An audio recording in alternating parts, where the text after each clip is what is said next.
Hello everyone. कैसे हैं आप लोग? बढ़िया चल रहा है आपका तैयारी प्रिपरेशन? ठीक है। उसी तैयारी और प्रिपरेशन को जो है आपकी और बेहतरीन करने के लिए हम लोग आगे आपके लिए आज लेकर के आए हैं थर्मोडायनेमिक्स। ठीक है, थर्मोडायनेमिक्स आज का टॉपिक है और ये मेरा one of the favourite topic है। ठीक है, मुझे फिजिक्स में जो है सबसे बेहतरीन टॉपिक जो लगता है, या ये मेरे जब मैं खुद पढ़ता था तब भी मुझे बहुत अच्छा लगता था क्योंकि बहुत आसान है। ठीक है, सिर्फ एनर्जी कंजर्वेशन है और कुछ नहीं है। सिर्फ अगर आप इसको एनर्जी कंजर्वेशन के हिसाब से लेके चलेंगे तो आपको ये चैप्टर जो है बहुत आसान लगेगा और एकदम मक्खन की तरह क्वेश्चन निकलेंगे। ठीक है, तो बहुत लोड लेके नहीं पढ़ना है इसको, धीरे धीरे धीमे धीमे। और क्योंकि ये मेरा फेवरेट टॉपिक है तो मैं इसको फेवरेट तरीके से पढ़ाऊंगा भी। ठीक है, और मेक श्योर करूंगा कि आपको जो है इसको कुछ भी रटने वाली चीजें ना लानी पड़े बीच में। ठीक है, मैं इसको समझाते हुए आपको एकदम मतलब स्मूथ हो जाएगा सारा का सारा प्रोसेस। जितने भी आप डील करेंगे इसके अंदर लॉज रिलेशंस, तो आपको कुछ भी याद नहीं करना पड़ेगा। I will make sure. ठीक है, तो चलिए देरी नहीं करते हैं, शुरू से स्टार्ट कर देते हैं। थर्मोडायनेमिक्स में एंटर करते हैं हम। What is thermodynamics? ठीक है, मैं थोड़ा छोटा हो जाता हूँ, स्क्रीन ज़्यादा दिखनी चाहिए आपको। चलिए, आज का टॉपिक है hot topic thermodynamics. Thermo means again heat, heat. ठीक है, तो थर्मोडायनेमिक्स को जब डील करने जाते हैं तो पहले मैं समझा देता हूं कि थर्मोडायनेमिक्स होता क्या है, फिर मैं उस स्लाइड पे वापस आता हूं। Thermodynamics deals with three things. ठीक है, तीन चीजों के साथ थर्मोडायनेमिक्स डील करता है। एक तो एनर्जी के एक्सचेंज के साथ, एक तो एनर्जी के एक्सचेंज के साथ, एक एनर्जी के इंट्रैक्शन के साथ, और एक डायरेक्शन ऑफ एनर्जी एक्सचेंज। ठीक है, सबसे पहले एनर्जी इंट्रैक्शंस के बारे में बात करते हैं कि क्या है एनर्जी इंट्रैक्शन। एनर्जी इंट्रैक्शन के साथ डील, देखो थोड़ा थोड़ा समझना बैठ के। ठीक है, और पेन कॉपी निकाल के अपना लिखते रहिए साथ साथ। ठीक है, और दिमाग ओपन रखिए, धीरे धीरे समझना क्योंकि टाइम बहुत है हमारे पास। ठीक है बहुत तो नहीं है बट फिर भी ठीक है, पढ़ते हैं। Thermodynamics deals with, first thing I told कि it deals with energy interactions. Energy interactions का क्या मतलब है? एनर्जी इंटरेक्शंस बेसिकली किस तरीके से एनर्जी का इंटरेक्शन होता है। ठीक है, दो there are two ways, two mode. ठीक है, two mode of energy interactions. ठीक है, two mode of energy interactions, two mode of this. ठीक है, दो मोड होते हैं हमारे पास। एक होता है वर्क ट्रांसफर। एनर्जी इंटरेक्शन का एक मोड होता है वर्क ट्रांसफर, कि वर्क कैसे ट्रांसफर होता है। ठीक है, वर्क कैसे ट्रांसफर होता है। ठीक है, और दूसरा होता है हीट ट्रांसफर। या तो आप एनर्जी को ट्रांसफर कर सकते हो वर्क की फॉर्म में, या एनर्जी को ट्रांसफर कर सकते हो हीट की फॉर्म में। ठीक है, तो इनके साथ वो डील करता है कि वर्क का ट्रांसफर कैसे होता है और हीट का ट्रांसफर कैसे होता है। ठीक है, और ये दोनों के दोनों क्या होते हैं, ये दोनों के दोनों के बारे में एक नोट लिख देता हूं, एक नोट लिख देता हूं कि बोथ आर, और छोटा हो जाते हैं, बोथ आर बाउंड्री फिनोमिना। ये बाउंड्री सिस्टम की बाउंड्री पे, धीरे धीरे बाउंड्री को भी समझेंगे, बाउंड्री क्या होती है। Both are boundary phenomena. ठीक है, अभी के लिए बस ये लिख लीजिए, धीरे धीरे आपको समझ आने लगेगा। ठीक है, ये लिख लीजिए, both are boundary phenomena. Energy interactions के साथ, इनके साथ डील करता है। मतलब जो टर्म आनी शुरू होंगी थर्मोडायनेमिक्स में वो work transfer, heat transfer, energy के इंटरेक्शंस के मोड ऑफ एनर्जी ट्रांसफर। ठीक है, there are two basic fundamental mode of energy transfer. One way is this कि वर्क के फॉर्म में आप एनर्जी को ट्रांसफर कर सकते हो, और either you can transfer heat के फॉर्म में एनर्जी को ट्रांसफर कर सकते हो। तो ये दोनों ट्रांजिएंट मोड है। वर्क बॉडी के अंदर नहीं होता है, बॉडी के अंदर था भी नहीं, बट ट्रांसफर हो गया।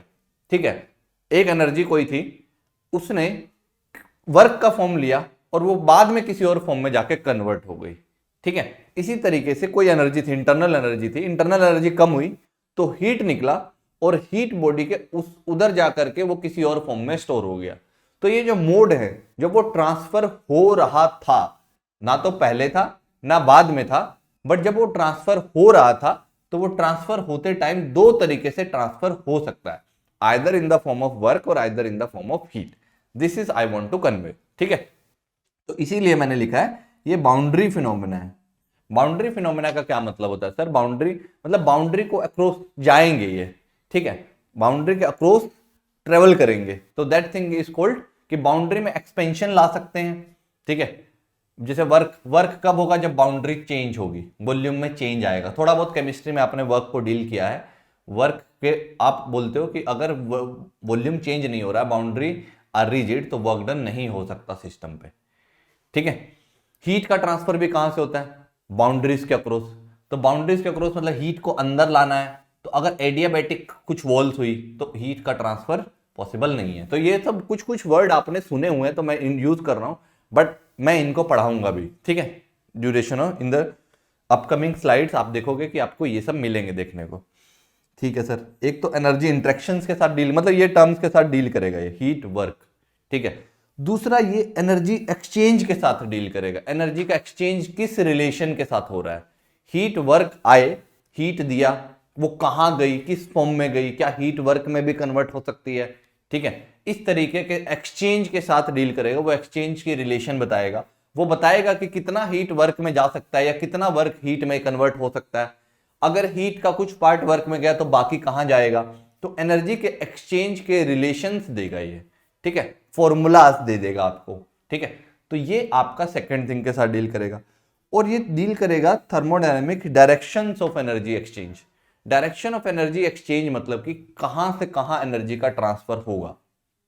ठीक है, जैसे वर्क का ट्रांसफर कैसे होगा, हीट का ट्रांसफर कैसे होगा। हीट का डायरेक्शन का मोड तो हीट है, बट डायरेक्शन कहां से कहां, higher temperature to lower temperature की तरफ जाएगा, जो हमको पता भी होता है। ठीक है, तो ये डील करना शुरू करेगा डायरेक्शन ऑफ एनर्जी एक्सचेंज की, किस डायरेक्शन में एनर्जी का फ्लो होगा। ये बेसिक टर्म है। ठीक है, तो अल्टीमेटली अगर मैं लिखूं व्हाट इज थर्मोडायनेमिक्स, तो ठीक है, थर्मोडायनेमिक्स बेसिकली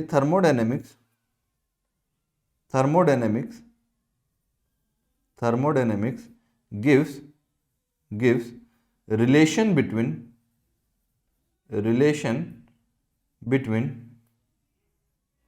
work and, या वर्क डन लिख दीजिए, work done and heat supplied. ठीक है, इनके रिलेशंस के साथ बेसिकली ये डील करेगा। अगर मैं ब्रॉडली एक वन लाइन में समराइज करूं तो this is one such simple definition of thermodynamics.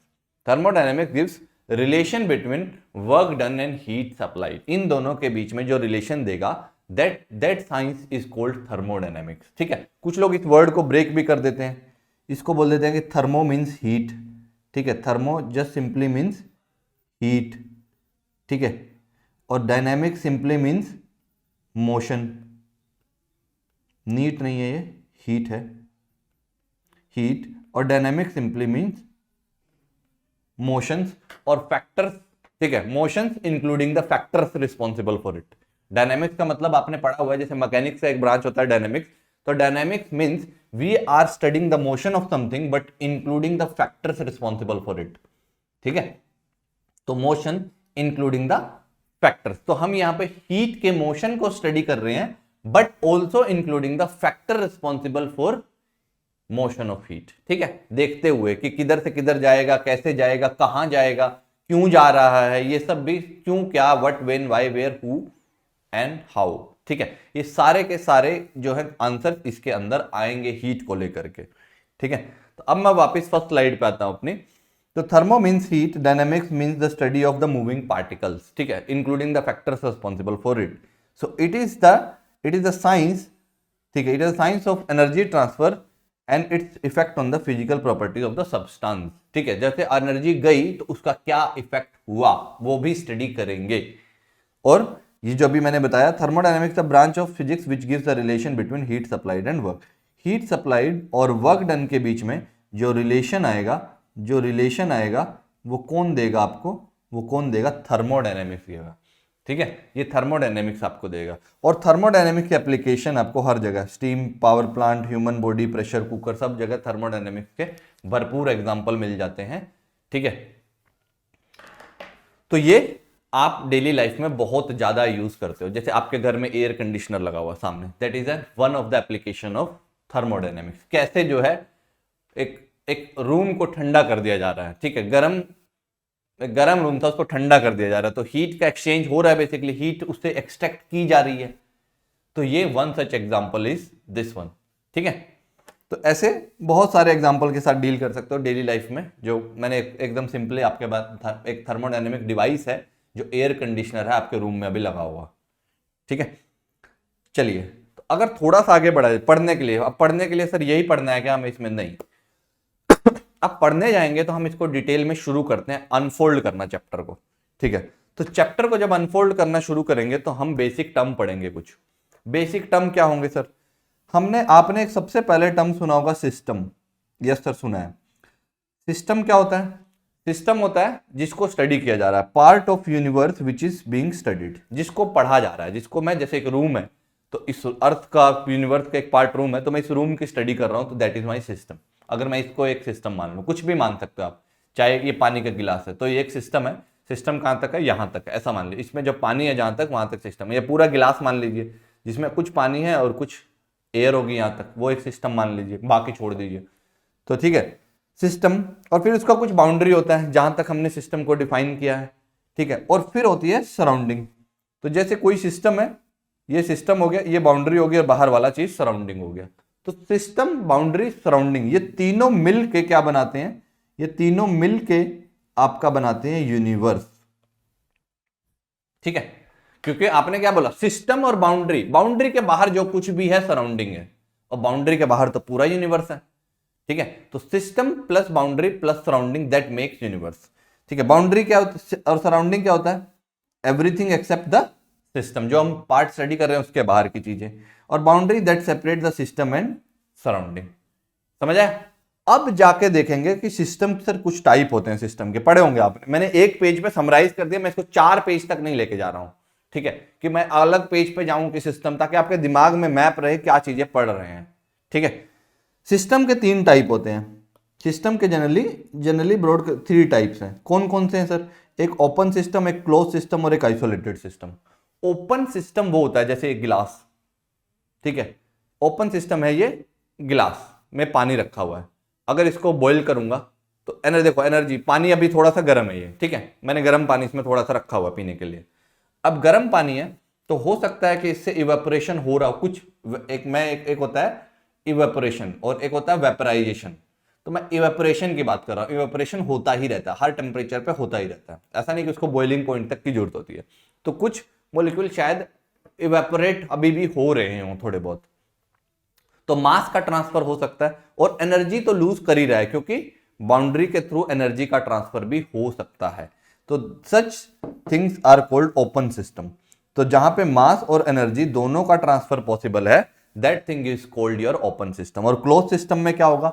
अगर मैं इसको पैक कर दूं, सील कर दूं, इसी गिलास को उठाऊं और इसको मैं सील कर दूं, तो what that thing will become? That thing will become your close system. Only transfer of energy is possible. क्यों? क्योंकि ये कांच का गिलास है, कांच के गिलास के थ्रू रेडिएशंस तो निकल ही सकती हैं। ठीक है, कंडक्शन के थ्रू ये गर्म होगा बाहर, फिर कुछ ना कुछ ये हीट लूज करते, थोड़ी देर पे देखोगे इसको ढक के भी रख दोगे तो थोड़ी देर बाद ये ठंडा तो हो जाएगा, मतलब एनर्जी तो इसने लूज करी है। तो जहां पे एनर्जी भी लूज कर जाए, that thing is called close system. ठीक है, मास का ट्रांसफर बट ना हो, ओनली एनर्जी ट्रांसफर। और आइसोलेटेड जहां पे neither mass NOR energy transfer is possible. ठीक है, जैसे होता है कि एकदम इस ऐसा सिस्टम ले लीजिए जो ना तो हीट का ट्रांसफर होने दे और ना ही मास का ट्रांसफर होने दे। ठीक है, आइडियली तो मास का ट्रांसफर आप रोक सकते हो, हीट के ट्रांसफर के लिए बहुत आपको एक स्पेशल सेटअप करना पड़ेगा कि हीट का ट्रांसफर के लिए ऐसी वॉल्स लगानी पड़ेंगी जो हीट को ट्रैप करके रखें, बाहर ना जाने दें। जैसे आपका थर्मोफ्लास्क होता है, ठीक है, आप रखते हो गर्म पानी रख दिया, आजकल तो मिल्टन विल्टन की बोटल्स भी आती हैं, तो उसमें गर्म पानी रख देते हो, बट वो भी एक्चुअली में वो भी परफेक्ट एडियाबैटिक सिस्टम नहीं, एडियाबैटिक वॉल्स नहीं दे पाते हैं। ठीक है, एडियाबैटिक सिस्टम नहीं बन पाता है क्योंकि उसके कल तक, एक दिन में तो ठंडा ही हो जाएगा, वो क्या करेगा 24 घंटे तक उसको थोड़ा गर्म रख लेगा, बट धीरे धीरे सम फॉर्म ऑफ आएगा, कुछ ना कुछ लूज होगा।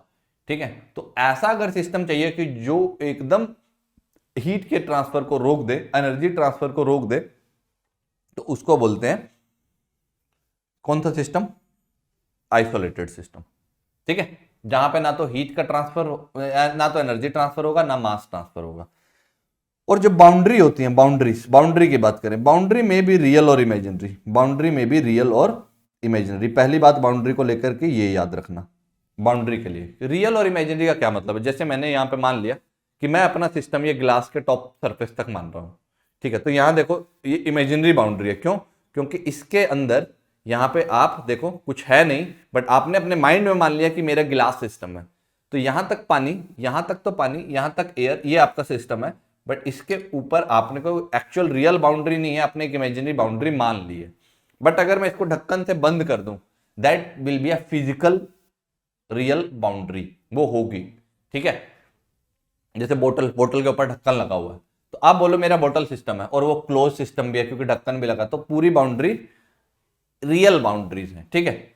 और इट मे बी फिक्स और मूवेबल, ये भी पॉसिबल हो सकता है। Yes sir, it is possible, may be fix और मूवेबल। तो बाउंड्री में भी फिक्स और मूवेबल। मूवेबल मतलब कि जैसे पिस्टन होता है तो पिस्टन मूव कर सकता है, तो बाउंड्री क्या करें, अगर फिक्स हुई तो वॉल्यूम चेंज नहीं होगा, और मूवेबल हुई तो सिस्टम के वॉल्यूम को चेंज करने का मौका मिलेगा, ठीक है। और उसके बाहर जो भी चीजें हैं दैट इज योर सराउंडिंग। तो आपको तीनों चीजें क्लियर हुई, सिस्टम, बाउंड्री एंड सराउंडिंग। पहले तीन चीजें हमने ये डिस्कस करी बेसिक्स एकदम। फिर अगर हम जाएं classification of boundary, sir boundary जो है सिस्टम हमने क्लासिफाई यहीं पे कर दिया, सिस्टम का क्लासिफिकेशन हमने यहीं पे कर दिया। अब बाउंड्री का एक टाइप देखा, रियल, इमेजिनरी, फिक्स, मूवेबल, ठीक है। तो यहीं पे देखते हैं यही क्लासिफिकेशन ऑफ बाउंड्री, यही रिजिड और फ्लेक्सिबल तो मैंने अभी बता ही दिया। रिजिड मतलब बाउंड्री ऑफ रूम बंद है कहीं, अब उसको छोटा बड़ा नहीं कर सकते हो। बट बलून जो है उसको आप बाउंड्री को मूवेबल बाउंड्री है, वो छोटा बड़ा हो सकता है, ठीक है, डिपेंडिंग अपॉन आप उसके मोलिक्यूल्स बढ़ा दो, उसको अंदर एयर ब्लो करो तो वो जो है अपना साइज बड़ा छोटा कर लेगा, ठीक है। फिर एक आती है डायाथर्मिक वॉल्स, ये टाइप्स ऑफ वॉल्स के अंदर आ रहा है। अगर आप टाइप्स ऑफ वॉल्स के अंदर वही जाओगे तो कुछ वॉल्स रिजिड हो सकती हैं, कुछ वॉल्स फ्लेक्सिबल हो सकती हैं, कुछ वॉल डायाथर्मिक हो सकती हैं, कुछ वॉल एडियाबैटिक। डायाथर्मिक वॉल हो सकती हैं जहां पर बेसिक डेफिनेशन देख लो, walls that allow heat transfer but not mass transfer, ठीक है। जैसे मैं इस गिलास को बंद कर दूं, इस गिलास को बंद कर दूं, तो इस गिलास को बंद करने पे मास का ट्रांसफर तो रुक जाएगा बट हीट का ट्रांसफर नहीं रुकेगा, ठीक है। तो हीट के ट्रांसफर को नहीं रोक पाती हैं ऐसी, बट मास के ट्रांसफर को जो रोक देंगी। तो जनरली ऑल द वॉल्स, अगर आप एक क्लोज सिस्टम की बात करेंगे, ठीक है, तो विदाउट इंसुलेशन, अगर कोई एक्स्ट्रा इंसुलेशन नहीं प्रोवाइडेड है तो वो डायाथर्मिक वॉल्स कंट्रीब्यूट करता है। और एक बार आपके पास आता है एडियाबैटिक वॉल्स, जो थर्मोफ्लास्क का एग्जांपल है। क्या करते हैं, does not allow heat and mass transfer, जो दोनों को अलाउ ना करे, क्योंकि देखो मास का ट्रांसफर हुआ तो एनर्जी तो जाएगी ही जाएगी, ठीक है। बट एडियाबैटिक वॉल्स ऐसी होती है मास के साथ साथ हीट का ट्रांसफर भी रोक देंगी, ठीक है। तो एक आइडियल कॉन्सेप्ट होता है कि एडियाबैटिक वॉल्स हीट के ट्रांसफर को हम रोक दे रहे हैं। यहां पर समझा, चार तरीके, चार वर्ड है, ये आएंगे बीच बीच में क्वेश्चन में कि मूवेबल बाउंड्री, डायथर्मिक वॉल्स हैं, एडियाबैटिक वॉल्स हैं। तो क्वेश्चन के बीच में जब आए दिमाग में क्या रहना चाहिए कि यहां पर हीट का ट्रांसफर पॉसिबल नहीं है। इसको यूज करेंगे तभी जब आएंगे, जब इनके आगे यूज होगा तब देखेंगे इसको आगे। अगला आता है कि थर्मोडायनेमिक्स, ये सिस्टम मैं बता ही चुका हूं, types of thermodynamic system, closed, open और आइसोलेटेड, ये तीनों कर चुके हम एग्जांपल में डिस्कस, कहां पे क्या ट्रांसफर होता है, तो ऑलरेडी डन, ठीक है। अब सर जब हम थर्मोडायनेमिक्स को पढ़ने जाएंगे ना, तो थर्मोडायनेमिक्स को पढ़ने की दो अप्रोच होती हैं आपके पास, ठीक है। 2 मिनट का ब्रेक नहीं था, बेसिकली दो अप्रोच बोल रहा था मैं दो अप्रोच होती हैं, एक होती है मैक्रोस्कोपिक अप्रोच और एक होती है माइक्रोस्कोपिक अप्रोच। मैक्रोस्कोपिक अप्रोच और माइक्रोस्कोपिक अप्रोच, जैसे क्या हो रहा है, ये गिलास को लीजिए और मुझे इसको स्टडी करना है, ठीक है। मैं देख रहा हूं कि कितना ये इसके अंदर टोटल एनर्जी कंटेन्ड है, या कितना इसका ये रिजिड बाउंड्री है, फिक्स बाउंड्री है। अगर मैं इसके ऊपर कुछ वर्क करूं, कितना हीट दूं कि ये जो है वेपर बन जाए, इस मैं कुछ इसके बारे में सोचना चाह रहा हूं, ठीक है। मैं गिलास को देख रहा हूं, मैं पानी को देख रहा हूं, मैं बाहर से सिस्टम को देख रहा हूं, मैं इसके प्रेशर कितना होगा, इसका वॉल्यूम कितना होगा, ये सब चीजें बाहर से देख रहा हूं। तो मैं क्या कर रहा हूं, सारे मॉलिक्यूल्स के बिहेवियर को एक साथ स्टडी बाहर से करना चाह रहा हूं, ठीक है। मैं I am not going to the individual level कि इस वाटर के एक मॉलिक्यूल के साथ क्या हो रहा है, ठीक है। जैसे मैं रूम है तो मैं देख रहा हूं रूम का प्रेशर कितना है, रूम का टेम्परेचर कितना है, रूम का वॉल्यूम कितना है, रूम का डेंसिटी कितना है, रूम के अंदर एयर का मास कितना है, ठीक है, तो मैं ऑन एन एवरेज आउट करके चीजों को हर सारे मॉलिक्यूल का बिहेवियर एक बार में स्टडी करना चाह रहा हूं, तो ऐसी अप्रोच को बोलते हैं मैक्रोस्कोपिक अप्रोच। ठीक है, macroscopic approach, average behaviour of all the molecules is study all together. ठीक है, यहां पे आप सिंगल वन टाइम आप पूरे के पूरे सिस्टम को स्टडी करते हो, ठीक है, एक बार में। और जो हम पढ़ने जा रहे हैं in classical thermodynamics macroscopic approach is followed, तो we will be following this approach. जो हम इस चैप्टर में पढ़ेंगे तब आपको रियलाइज होगा कि हमने कभी भी इंडिविजुअल मॉलिक्यूल के बारे में बात नहीं करी, हमने पूरे गैस के बारे में बात करी, हमने पूरे सिस्टम के बारे में बात की, उनके सिस्टम की प्रॉपर्टीज के बारे में बात की, हमने एक मॉलिक्यूल को पकड़ के बात नहीं करी कभी भी। ठीक है, तो in this chapter we are going to study this, इसको लिख लेना साइड में यहीं पे। क्या करने जा रहे हैं? In this chapter we will be dealing with macroscopic approach, the system will be studied in bulk. ठीक है, we are not studying the individual molecule, ये ध्यान रखना। और माइक्रोस्कोपिक अप्रोच क्या होती है? माइक्रोस्कोपिक अप्रोच में जो होता है individual molecules behaviour is studied, individual molecules के बिहेवियर को स्टडी किया जाएगा। ठीक है, ये कहां पे, जैसे मतलब जनरली इसका one such example use in space exploration में ये यूज होता है। ठीक है, जहां पे आप इंडिविजुअल मॉलिक्यूल्स को स्टडी किया जाता है। बट हमारे पास ये कहां पे आएगा? हमारे पास आप देखे होंगे, जैसे आपने केमिस्ट्री में भी पढ़ा होगा, आपने पढ़ा होगा आरएमएस स्पीड, ये सब अंदर के molecule kinetic energy of molecules 3/2 kT kinetic energy, translational kinetic energy 3/2 kT, ये सब जो टर्म आए होंगे, तो आपने काइनेटिक थ्योरी ऑफ गैसेस के अंदर इसको पढ़ते हैं। काइनेटिक थ्योरी ऑफ गैसेस क्या करता है? मॉलिक्यूल्स की प्रॉपर्टीज को जाके स्टडी करने शुरू कर देता है कि एक मॉलिक्यूल की स्पीड कितनी है, मोस्ट प्रोबेबल स्पीड कितनी है, एवरेज स्पीड कितनी है, एवरेज ट्रांसलेशनल काइनेटिक एनर्जी कितना है, डिग्री ऑफ फ्रीडम क्या है। ठीक है, ये सब बातें एकदम मॉलिक्यूलर लेवल पे। ठीक है, तो वी विल लिख लेना बस यहां पे, we will study this in KTG, kinetic theory of gases. ठीक है, KTG लिख दिया मैंने शॉर्ट फॉर्म में। We will study this type of microscopic approach भी स्टडी करना है, बट इस चैप्टर में हम ये वाला पढ़ेंगे मैक्रोस्कोपिक, और माइक्रोस्कोपिक हम इसके जस्ट नेक्स्ट चैप्टर में पढ़ेंगे, जहां पे हमारे पास चैप्टर आता है काइनेटिक थ्योरी ऑफ गैसेस।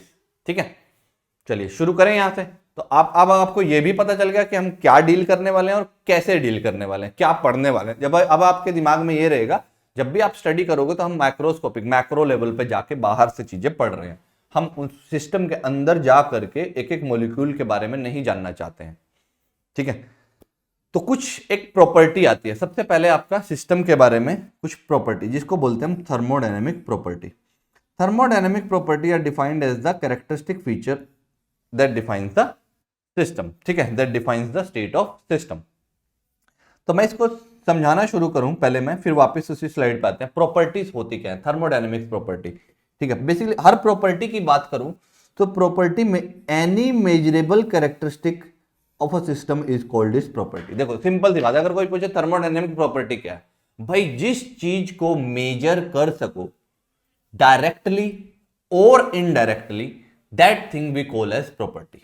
ठीक है, जिस चीज को भी मेजर कर पाओ, जैसे इस ये है रूम है, ठीक है, इसके बारे में क्या मेजर किया जा सकता है? इस रूम के अंदर कितना एयर प्रेजेंट है वो मेजर किया जा सकता है, वॉल्यूम एटलीस्ट कितना ऑक्यूपाई किया होगा, ठीक कर सकते हैं।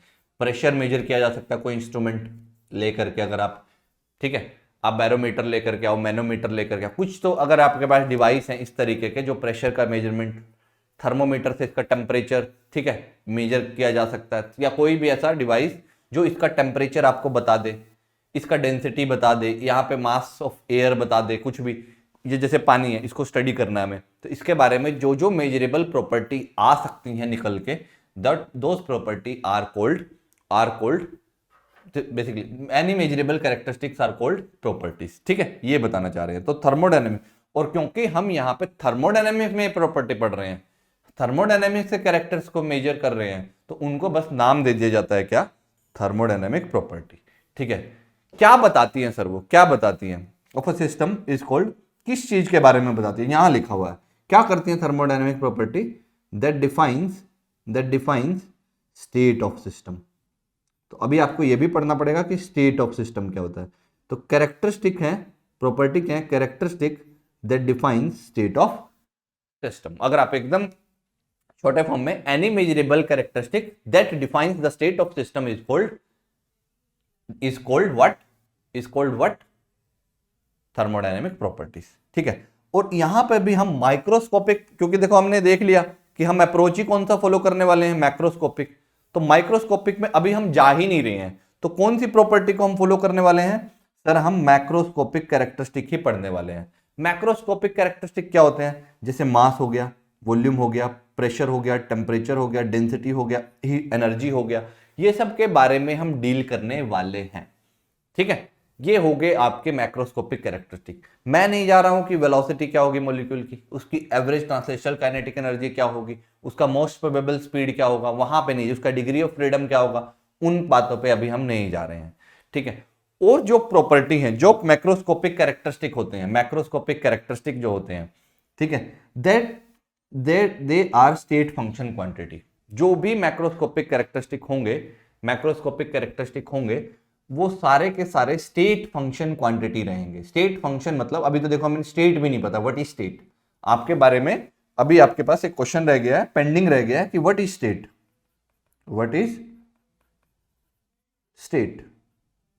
ठीक है, तो इसको अभी रुक जाओ, 2-3 मिनट रुक जाओ, आई विल कंफर्म कि व्हाट इज स्टेट। ठीक है, I will tell, don't worry. ठीक है, बट आपके पास आ जाता है कि मैक्रोस्कोपिक कैरेक्टरिस्टिक अगर आपको ये पता चल गए, तो आपको पता चल जाएगा कि ये इनके बारे में क्या ध्यान रखना है कि macroscopic characteristics, all macroscopic characteristic are state function quantity, और दूसरे क्या होते हैं? They are exact differential. Exact differential, exact differential क्या होते हैं? ये नया टर्म है, बट इसको एज अ प्रॉपर्टी तो याद रख लेना, इसको एज अ प्रॉपर्टी तो याद रख लेना। मैथ्स के जो स्टूडेंट होते हैं उनको ये पता रहता है एग्जैक्ट डिफरेंशियल क्या होता है। जैसे जहां पे डी लगता है और जहां पे डेल्टा लगता है, तो अगर किसी क्वांटिटी के साथ ये लगा, जैसे डी यू, और डब्ल्यू के साथ ये लगता है डेल्टा डब्ल्यू, ठीक है, तो दो हैं, तो ये जहां पे ये लगता है, जहां पे ये क्वांटिटी लगती है, जहां पे ये यूज किया जाए, उसके चेंज को डी या डेल्टा डी लिख के डिनोट किया जाए, तो they are basically exact differential, exact differentials. ठीक है, और जहां पे ये वाला डेल्टा यूज किया जाए, जहां पे चेंज को रिप्रेजेंट करने के लिए ये डेल्टा यूज किया जाए, they are inexact differential, inexact differentials. ठीक है, तो ये ध्यान रखना। जैसे आपने, ये हो गया एग्जाम्पल, ठीक है, ये हो गया आपके एग्जाम्पल। तो डी यू, यू क्या होगा? मतलब जहां पे डी के साथ यू लगा है, डीपी, डीटी, देखा है, तो वो सारी की सारी क्वांटिटी जिनके साथ डी लगे चेंज में, ठीक है, वो सारी की सारी क्वांटिटी होंगी स्टेट फंक्शन क्वांटिटी। ठीक है, और वो सारे के सारे एग्जैक्ट डिफरेंशियल भी होंगे। बेसिकली जो स्टेट फंक्शन है वो एग्जैक्ट डिफरेंशियल में लिखा जाएगा, और जो स्टेट फंक्शन नहीं है, स्टेट फंक्शन नहीं है, वो क्या होगा आपका? वो क्या होगा आपका? Inexact differential, path dependent होगा। Basically state function, path function आते हैं थोड़ी देर में। पहले अभी हम प्रॉपर्टीज को पढ़ रहे हैं, तो प्रॉपर्टीज के बारे में क्या हुआ? मेजरेबल कैरेक्टरिस्टिक है, सिस्टम की स्टेट को डिफाइन करता है। मैक्रोस्कोपिक कैरेक्टरिस्टिक है ये, बड़े मतलब हम जो पढ़ रहे हैं वो मैक्रोस्कोपिक कैरेक्टरिस्टिक, वो सारे स्टेट फंक्शन और एग्जैक्ट डिफरेंशियल होते हैं, ये याद रखना। अब ये जो प्रॉपर्टी होती हैं दो टाइप की होती हैं। ये जो कैरेक्टरिस्टिक हैं दो टाइप के होते हैं, एक होते हैं इंटेंसिव और एक होते हैं एक्सटेंसिव प्रॉपर्टी। ये जो कैरेक्टरिस्टिक, मेजरेबल कैरेक्टरिस्टिक हैं, दो तरीके के हैं। इंटेंसिव क्या होते हैं? जो इंडिपेंडेंट ऑफ मास हो, independent of mass of system, और जो डिपेंडेंट ऑन मास। एक्सटेंसिव मतलब एक्सटेंट होता है सिस्टम का मास को रिप्रेजेंट करना। ठीक है, जो भी प्रॉपर्टी इस तरीके से डिपेंड करे, सिस्टम के मास पे डिपेंड करे, all those are called extensive property. ठीक है, आप इसको अगर भूल जाते हैं कई बार, तो इस वर्ड को याद रख लेना, एक्सटेंट। ठीक है, एक्सटेंट रिप्रेजेंट मास।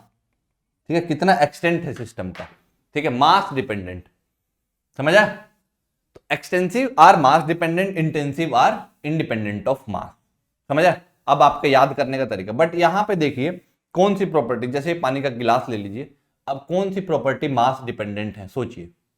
ठीक है, आप सोचेंगे वॉल्यूम, यस सर, पानी का वॉल्यूम और बढ़ाना है मुझे, तो इसमें से मैं अगर सपोज ये गिलास लूँ, ये गिलास लूँ, तो वॉल्यूम अगर मुझे बढ़ाना है तो मुझे इसमें से इसमें कुछ पानी डालना पड़ेगा। तो अगर मैं ये पानी डालूंगा तभी आपका वॉल्यूम बढ़ेगा। तो मास डिपेंडेंट हुआ, तो वॉल्यूम क्या रहेगा आपका, एक्सटेंसिव प्रॉपर्टी। ठीक है, mass, internal energy, heat capacity, entropy, enthalpy, Gibbs free energy, ये सारे के सारे मास डिपेंडेंट टर्म है। बट टेम्परेचर आप देखो, ये पानी में से आधा गिलास पानी निकाल लूं, उसका टेम्परेचर और जो बचा हुआ आधा है उसका टेम्परेचर सेम ही होगा। अभी अभी निकाल के अगर देखो, 4 घंटे बाद ना देखूं, ठीक है, न्यूटन लॉ ऑफ कूलिंग ना लग जाए वो नहीं लगा रहे। बट टेम्परेचर, जैसे ये अब रूम है, अब रूम का कुछ प्रेशर है सपोज 1 एटमॉस्फेयर, अगर रूम के बीच में मैं एक पार्टीशन भी लगा दूं तो इधर का टेम्परेचर भी क्या होगा, इधर का टेम्परेचर भी क्या होगा आपका 1 एटमॉस्फेयर और उधर का भी 1 एटमॉस्फेयर। तो मास डिवाइड हो गया सिस्टम का, बट प्रेशर नहीं हुआ। तो independent pressure. Density, sir density तो मास डिपेंडेंट है ना, नहीं, मास पर यूनिट वॉल्यूम है। तो यूनिट वॉल्यूम का मास कितना है, तो यूनिट वॉल्यूम का मास कितना है, that is your density.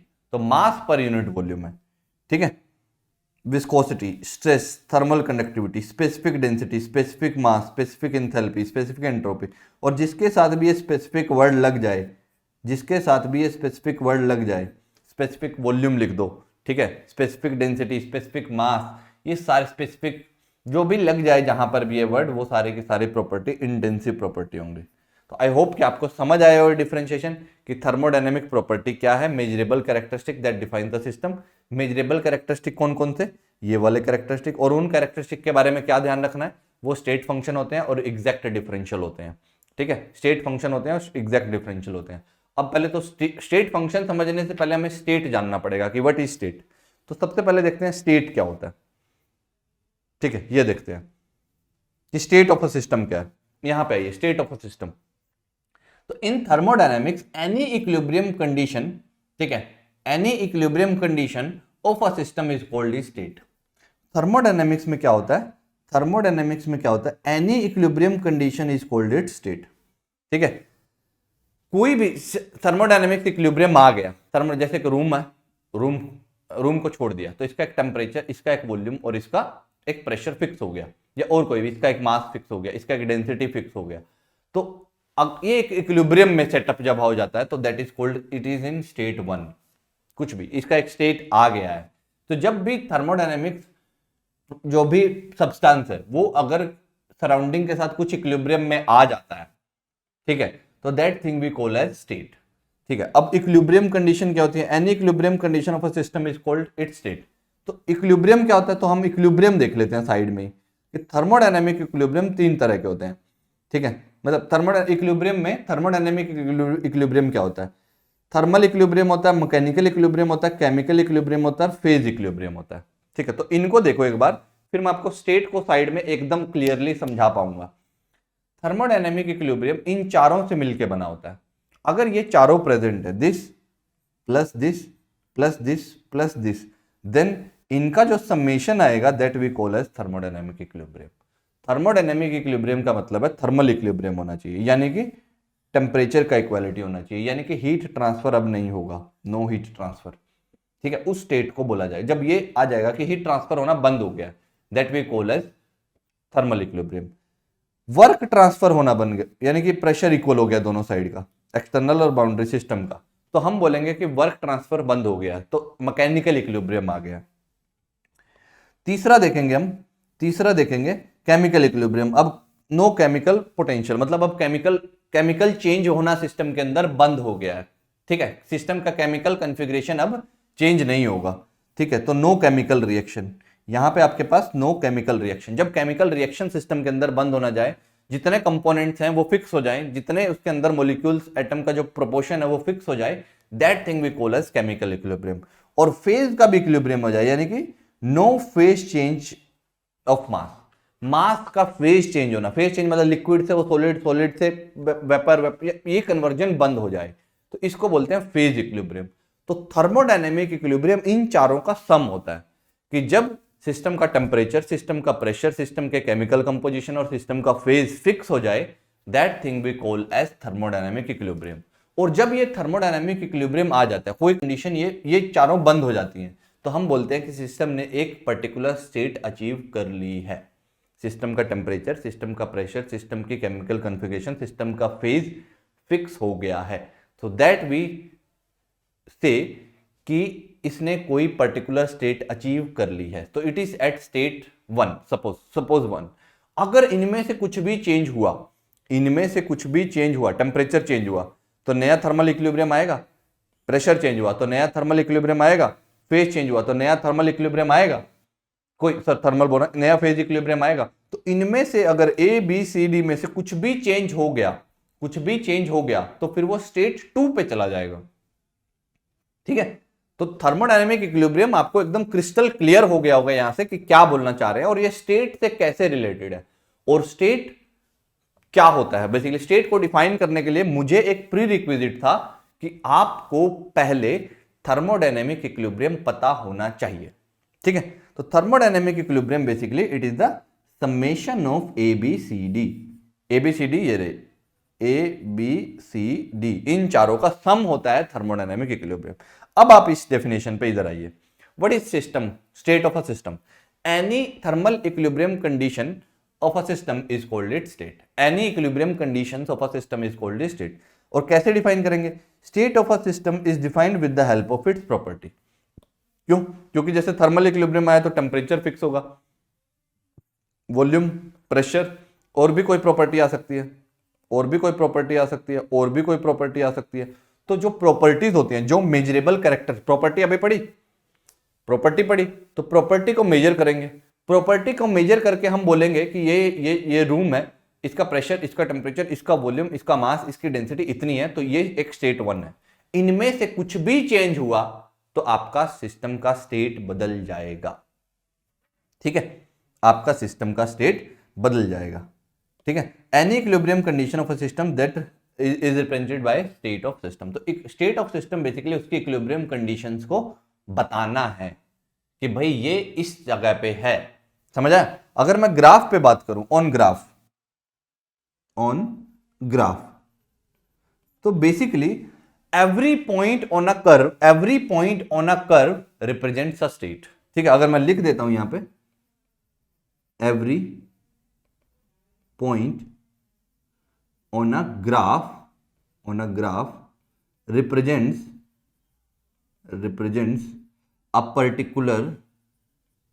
a particular state। ठीक है, वो हर कर्व का हर पॉइंट किसी स्टेट को बता रहा होता है। Every point on a graph represents a state.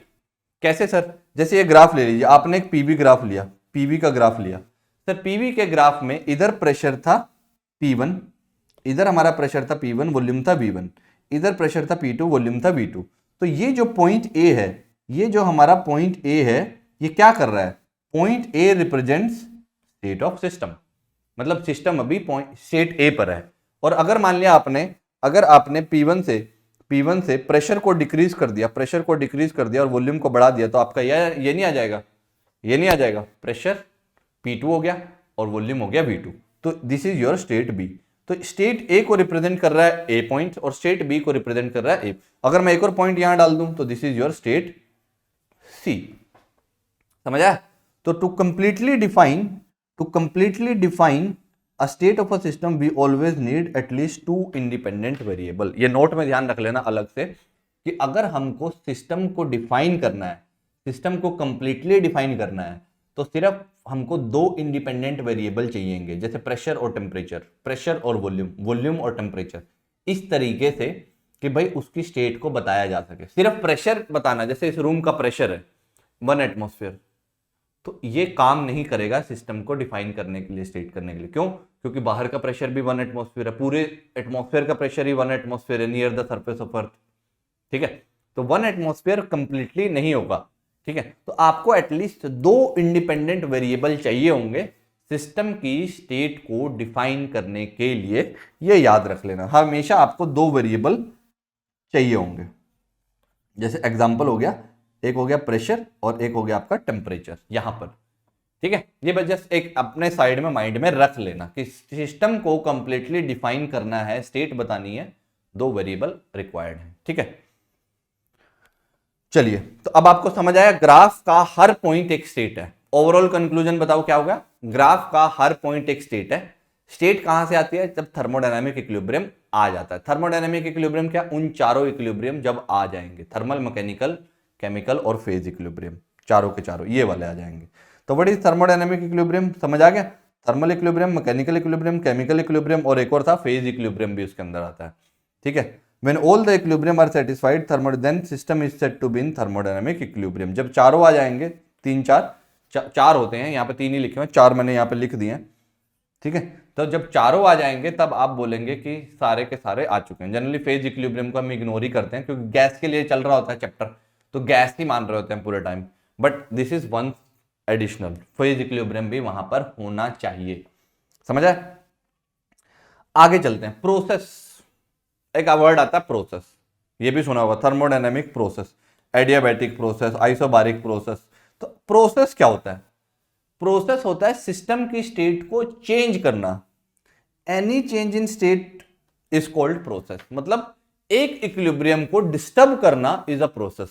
एक इक्विलिब्रियम था, टेम्परेचर जैसे इसका टेम्परेचर फिक्स था, मैं क्या करूं, सडनली यहां पे 10 लाइट और जगा दूं तो टेम्परेचर बढ़ने लगेगा।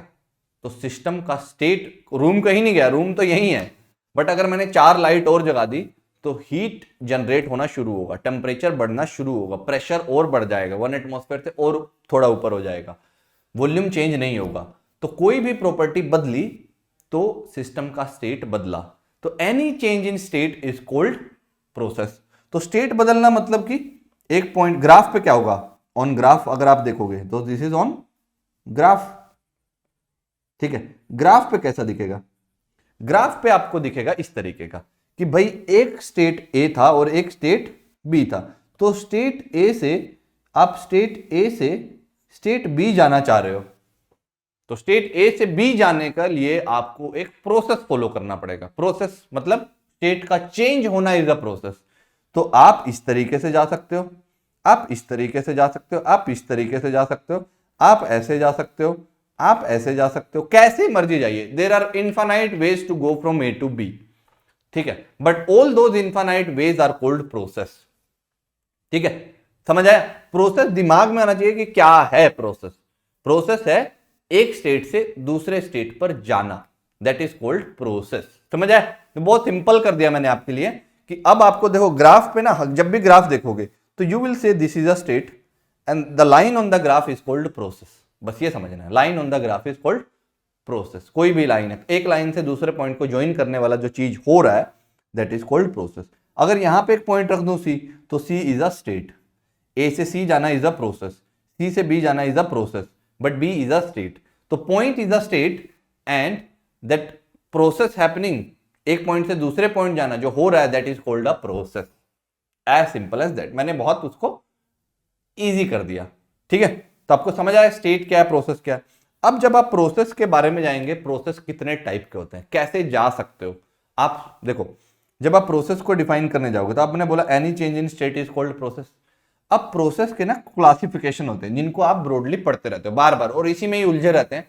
बार बार आ गया स्लो, क्वासीस्टैटिक, नॉन क्वासीस्टैटिक, रिवर्सिबल, इरिवर्सिबल। तो मैं इनको भी बहुत सिंप्लीफाई कर देता हूं आपके लिए। प्रोसेस है एक स्टेट से दूसरे स्टेट जाना। आप एक पॉइंट से दूसरे पॉइंट ग्राफ पे स्लोली जा सकते हो। ठीक है। आप प्रोसेस को स्लो या फास्ट कर सकते हो। तो अगर आप इन्फिनिटली स्लो प्रोसेस, मतलब कि क्या कर रहे हो, प्रोसेस मतलब स्टेट को चेंज करना है, स्टेट को चेंज करना मतलब इक्विलिब्रियम को डिस्टर्ब करना है, तो आप इस तरीके से प्रोसेस को करिए स्लोली स्लोली स्लोली। आपने क्या किया, जैसे यहां का प्रेशर 1 एटमॉस्फेयर, आपको प्रेशर बढ़ाना है 2 तक, बट मैं बोल रहा हूं 1 से 1.5, ऐसा 0.5 का जंप मत लो, 0.2 का जंप मत लो।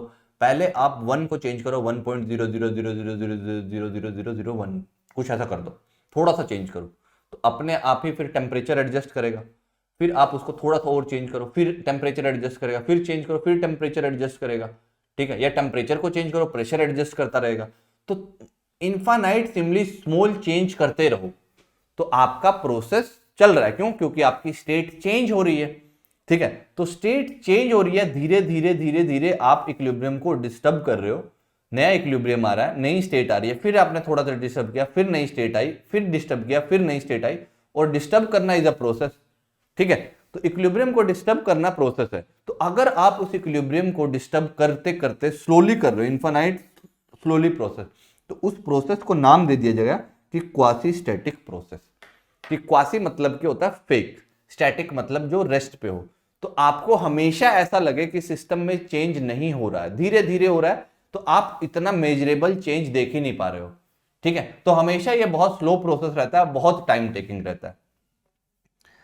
ठीक है, और नॉन क्वासी स्टैटिक होता है एनीथिंग अदरवाइज, जो स्लो ना हो, जो फास्ट हो। जैसे मैंने क्या किया कि सडनली यहां पे आग जला दी, आग जलाऊंगा तो क्या होगा, विद इन 2-3 मिनट्स ये रूम गर्म हो जाएगा, प्रेशर नया चेंज हो जाएगा। ठीक है, हीटअप कर दिया रूम को सडनली, तो जैसे ही ये रूम को हीटअप करूंगा तो प्रेशर एब्रप्टली चेंज होगा। ठीक है, तो एब्रप्टली चेंज होगा तो उसको बोलते हैं, स्लोली नहीं हुआ तो नॉन क्वासी स्टैटिक प्रोसेस। तो क्वासी स्टैटिक और नॉन क्वासी स्टैटिक का सिर्फ मतलब है कि वो स्लो होगा या फास्ट होगा, बस उससे, उसका और किसी चीज से कोई लेना देना नहीं है। ठीक है, सिस्टम का जो इक्विलिब्रियम का डिस्टर्बेंस है वो स्लो होगा या फास्ट होगा, that thing is called quasi static. चलिए आगे देखते हैं। अगला आता है फिर रिवर्सिबिलिटी के, डायरेक्शन रिवर्सिबिलिटी को लेकर के क्लासिफिकेशन का बेसिस रखा। अब हम स्लो फास्ट को नहीं देख रहे हैं, हम जा रहे हैं कि क्या वो डायरेक्शन रिवर्सिबल है। मतलब अगर हम स्टेट ए से, जैसे हमने क्या किया, 1 एटमॉस्फेयर से हमें 1.5 एटमॉस्फेयर जाना है प्रेशर में, तो अगर हम 1 से 1.5 जाना चाहेंगे तो हम उसको चेंज करेंगे किसी स्टेट के थ्रू, कोई तो ग्राफ पे पाथ फॉलो करेंगे। क्या आप उसको रिट्रेस कर सकते हो? अगर आप उसको रिट्रेस करके वापस उसी पाथ से, सेम पाथ से, सेम स्टेट से होते हुए अगर आप वापस आ सकते हो तो that thing we call as reversible process.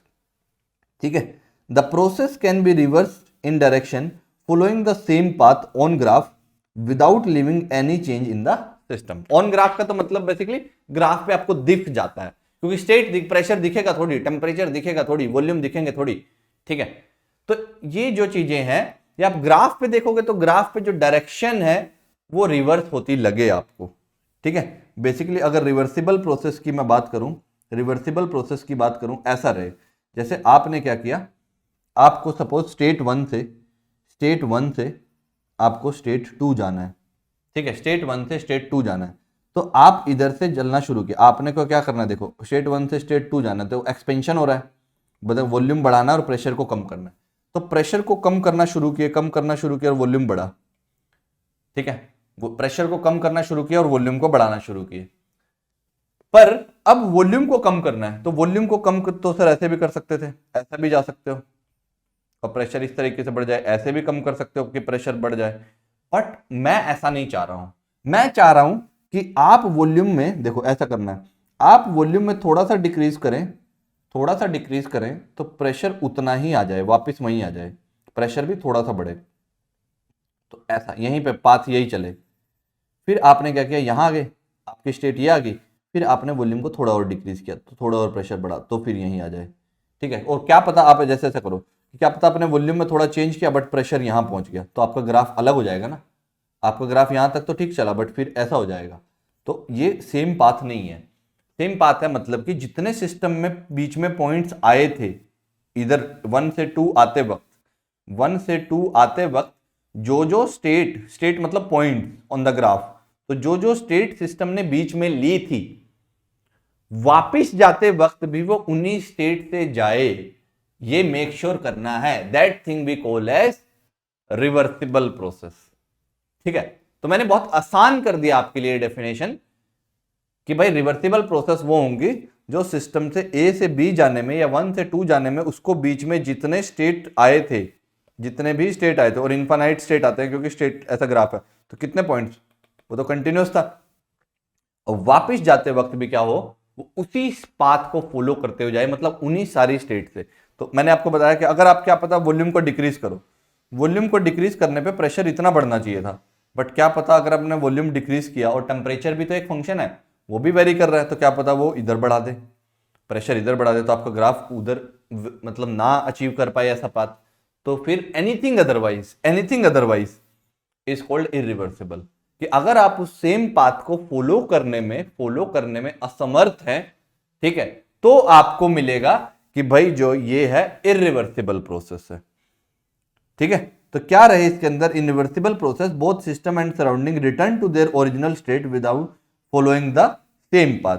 Cause of reversible process कैसे होगा ये, आप कैसे रिवर्सिबिलिटी को अचीव कर सकते हैं, it performs at very slow rate. सबसे पहले आपको प्रोसेस को बहुत स्लो रखना पड़ेगा, ठीक है। नो लॉस ऑफ एनर्जी, आपको एनर्जी का लॉस कंसीडर नहीं कर सकते हो, क्योंकि एनर्जी का लॉस अलाउड नहीं है, पाथ चेंज हो जाएगा, वापस जाना। All states of reversible process are pass through the same equilibrium stages. जितनी स्टेट्स आई हैं बीच में, तो they must while going they must pass through the same stages, उनके बीच में वापस उन्हीं पॉइंट से उसको जाना पड़े, ऐसे पाथ को बोलते हैं रिवर्सिबल, ठीक है। और स्लो होना, very slow, it should happen very slow.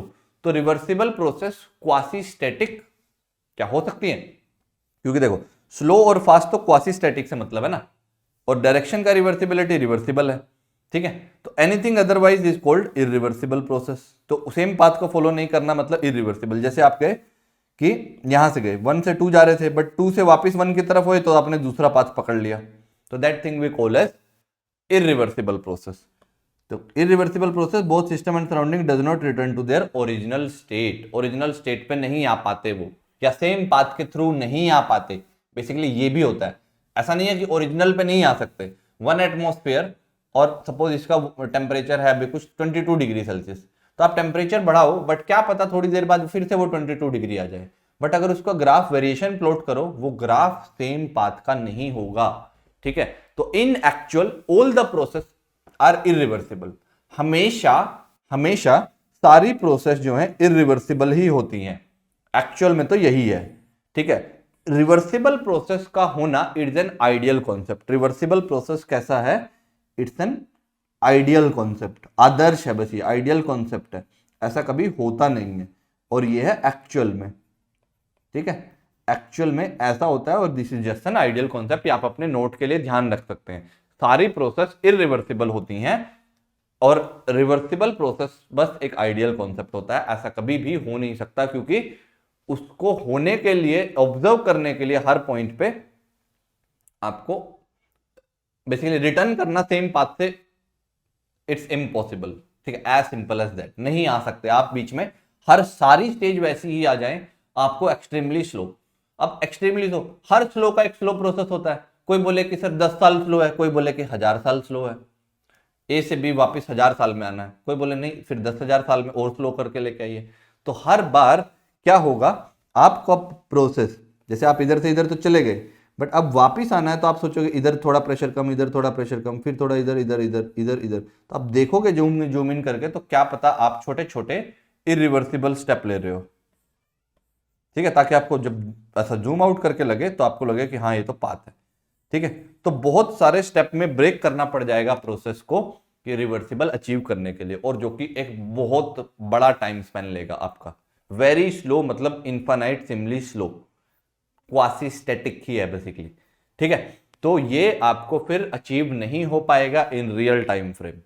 That's why all the actual processes are reversible, और रिवर्सिबल प्रोसेस एब्रप्ट होती हैं, सॉरी इरिवर्सिबल प्रोसेस एब्रप्ट होती हैं। जैसे आपने क्या कर दिया, सडनली प्रेशर 2 कर दिया, तो फिर अब 2 के बाद टेम्परेचर अपने आप एडजस्ट करेगा सिस्टम का, ठीक है। तो मैं समझाने की कोशिश कर रहा हूं, तो ग्राफ पे भी मैं साथ साथ ग्राफ पे भी समझाने की कोशिश कर रहा हूं कि ग्राफ पे ये क्या होता है और ये क्या होता है, ठीक है। और इरिवर्सिबल प्रोसेस का एक्चुअल अगर थोड़ा सा और हायर ऑर्डर में जाके इंजीनियरिंग में जाके पढ़ोगे, तो वो बोलते हैं कि इरिवर्सिबल प्रोसेस का तो ग्राफ ही डॉटेड ग्राफ बनता है, ठीक है। जो ग्राफ बनेगा ना इरिवर्सिबल प्रोसेस का, तो इरिवर्सिबल प्रोसेस का ग्राफ कभी कंटिन्यूअस ग्राफ बनता ही नहीं है, क्योंकि सिस्टम बीच में सारी स्टेट लेता ही नहीं है। तो जैसे आप यहां पे बने, तो फिर अगली स्टेट क्या होगी, मान लिया ये प्रेशर है P1 V1, ठीक है, P1 V1। इरिवर्सिबल प्रोसेस क्या होगा, आप सडनली क्या करोगे, प्रेशर को कम कर दोगे और वॉल्यूम बढ़ जाएगा, यहां पे आ गए, फिर यहां पे आ गए, फिर यहां पे, तो ग्राफ जो है सर डॉटेड बनता है, ठीक है। थोड़ा अगर और बहुत डिटेल में जाके पढ़ाऊं, तो ये देखो मैंने अभी तक आपको क्या पढ़ाया है, मैंने आपको सारी जस्ट डॉटेड, ठीक है। तो इरिवर्सिबल प्रोसेस का एक्चुअल ग्राफ कैसा रहेगा, एक डॉटेड ग्राफ बनेगा, वो कंटिन्यूअस ग्राफ नहीं बन सकता, ठीक है।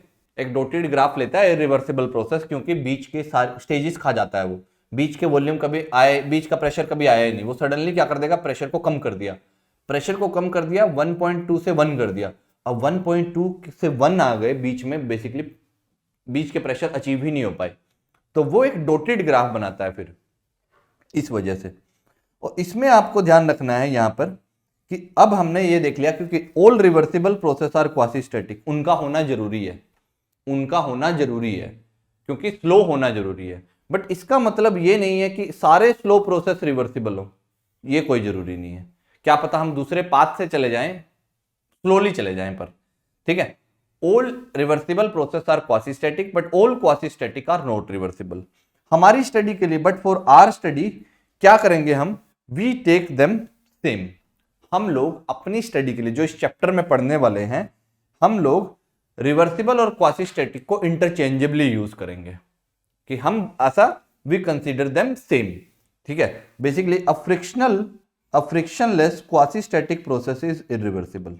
हम ये अज्यूम नहीं, बेसिकली यही होता है। रिवर्सिबल किसको बोलोगे, फ्रिक्शनलेस हुआ तो इरिवर्सिबिलिटी के जो कोज हैं वो खत्म हो जाएंगे, ये सारे के सारे, कि भाई फ्रिक्शन नहीं है, फ्रिक्शन कोज है तो फ्रिक्शन, थर्मोडायनेमिक इक्विलिब्रियम अचीव नहीं होगा, विस्कोसिटी। तो जो भी एनर्जी कंज्यूमिंग फोर्सेस हैं सिस्टम के अंदर, वो अगर बाहर निकाल दें, फ्रिक्शन हटा दें, तो रिवर्सिबल की तरफ जाएंगे, और स्लो रख दें तो अगर फ्रिक्शनलेस हुआ, पहली बात, क्वासी स्टैटिक स्लो हुआ, तो उसको रिवर्सिबल बोला जाता है, एज सिंपल एज दैट, ठीक है। अब हो सकता है आपको केमिस्ट्री में थोड़ा अलग डिफरेंट तरीके से पढ़ा हो, ठीक है, कोई और सब्जेक्ट में कोई और डिफरेंट तरीके से पढ़ा हो, ठीक है, but this is what the physics मतलब डिमांड, कि आपको इतना पता हो कि रिवर्सिबल क्या है, एक क्वासी स्टैटिक होना चाहिए और फ्रिक्शनलेस होना चाहिए, तब वो रिवर्सिबल बनेगा। बट एक्चुअल में फ्रिक्शनलेस इज नथिंग, ठीक है, फ्रिक्शनलेस कुछ होता नहीं है। तो आपका कोई भी प्रोसेस स्लो हो सकता है, रिवर्सिबल नहीं हो सकता है। बट हमारे कोर्स में जितने भी हम प्रोसेस पढ़ेंगे, उनका कोई भी ग्राफ डॉटेड ग्राफ नहीं बनेगा, उनके graph line graph, continuous graph बनेंगे। तो हम सारे के सारे प्रोसेस जो पढ़ने वाले हैं, they all are reversible process, assume करके। तो हम आइडियल कॉन्सेप्ट को पढ़ रहे हैं रेदर देन एक्चुअल कॉन्सेप्ट को जो पढ़ने नहीं जा रहे हैं, ठीक है। तो ये बेसिक असम्पशन याद रखना, जितने भी हम डील करेंगे थर्मोडायनामिक्स के लॉज और ये सब, तो सारी प्रोसेस जो होंगी, सारी प्रोसेस आइसोबारिक, एडियाबैटिक, जितने भी पढ़ते हो आप, हम सारी की सारी प्रोसेस में हम लोग रिवर्सिबल प्रोसेस एज्यूम करके पढ़ेंगे, यानी कि वो स्लो भी होंगे और वो फ्रिक्शनलेस भी होंगे, अनलेस अदरवाइज गिवन, ठीक है। क्वेश्चन में गिवन नहीं है तब तक हम उसको रिवर्सिबल मान के चलेंगे। Basic assumption involved are process are reversible, that is they are slow and they are not energy consuming, ठीक है। तो चलिए हम थोड़ा सा आगे बढ़ लेते हैं। एक टॉपिक आता है साइकिल, ये भी सुना होगा आपको। तो अभी रिवर्सिबल इरिवर्सिबल का फंडा क्लियर है, ये तो क्लियर हो गया काफी हद तक। तो मतलब ये सारी की सारी क्या है, ये ऑल रिवर्सिबल आर, तो ये तो ट्रू है, all reversible are quasi static. But ये इधर का ट्रू, अगर इधर से जाए all quasi static are reversible, ऐसा ट्रू, ये तो ट्रू है, ठीक है, ये तो ट्रू है। बट ये कोई जरूरी नहीं है कि ये हो, ठीक है। और ये जो है इरिवर्सिबल सर स्लो भी हो सकती है और इरिवर्सिबल आपकी फास्ट भी हो सकती है। दोनों में देखो रिलेशन आपको एक सिंगल पेज पे दिख गया कि इन चारों में क्या रिलेशन है। सारी रिवर्सिबल ये होंगी, बट ये कोई जरूरी नहीं है कि ऐसा हो।